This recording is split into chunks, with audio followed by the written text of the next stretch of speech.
എൻ്റെ വായനയിൽ ആദ്യമായാണ് ഒരുപാട് ഇഷ്ടപ്പെടുന്ന ഒരു പുസ്തകം വായിച്ച് പൂർത്തിയാക്കാൻ കഴിയാതെ മടക്കി വെച്ചത്. അത്രമേൽ ആഴത്തിലുള്ളതായിരുന്നു നന്ദൻ്റെയും ഐഷയുടെയും പ്രണയം.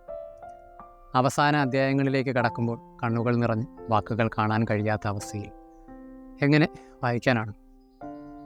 ആ ജീവിതങ്ങൾ കൺമുന്നിൽ കാണുകയായിരുന്നു. പ്രണയത്തിൽ ആത്മാവ് ബന്ധിക്കപ്പെട്ട് 2 ജന്മവും.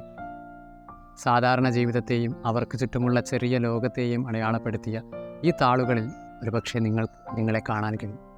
കാരണം സ്വപ്നങ്ങളുടെ അതിരുകളില്ലാത്ത ആകാശത്ത് പറന്നുയരാൻ കൊതിക്കുമ്പോഴും യാഥാർത്ഥ്യങ്ങൾ കെട്ടുപിണഞ്ഞ് ജീവിക്കുന്ന കേവലം മനുഷ്യരാണ്. ആദ്യ കാഴ്ചയിൽ തന്നെ തനിക്ക് ഒരിക്കലും സ്വന്തമാക്കാൻ കഴിയില്ല എന്ന് മനസ്സിലാക്കിയ ഒരുവളെ ഇങ്ങനെ പ്രണയിച്ചു. അതിന് നന്ദൻ പറയുന്നുണ്ട്, തെറ്റാണെന്ന് ഇക്കാലം ഇന്നോളം തോന്നിയിട്ടില്ല. പിടിച്ചു വാങ്ങിയതല്ല. എന്നോടൊന്നും ആവശ്യപ്പെട്ടിട്ടില്ല, നിർബന്ധിച്ചിട്ടില്ല, വാശി പിടിച്ചിട്ടില്ല, നിബന്ധനകൾ വച്ചിട്ടില്ല, ഉടമ്പടികൾ ഉണ്ടാക്കിയിട്ടില്ല എന്ന് മാത്രം. അവൾ എന്നെ പ്രണയിക്കുന്നു. ആ പ്രണയത്തിൽ ഞാൻ ജീവിക്കുന്നു. ജീവിതത്തിൽ അർത്ഥമുണ്ടെന്ന് പഠിപ്പിച്ച് ഇടർച്ചയിൽ കൂടെ നിന്ന് സാഹചര്യങ്ങളോട് പൊരുത്തപ്പെടാൻ ധൈര്യം പകർന്നു. ജീവിതം നൽകാതിരുന്നിട്ടും ജീവനായി കാണുന്നു. പ്രിയപ്പെട്ടവളെ, പുഞ്ചിരി. ഞാൻ നീയാണ്, നീ മാത്രമാണ്.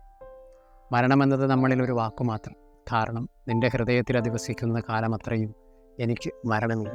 എൻ്റെ അരുവയായ പക്ഷി കൂടെ നിന്ന് എന്നിലേക്ക് പറന്നിറങ്ങും.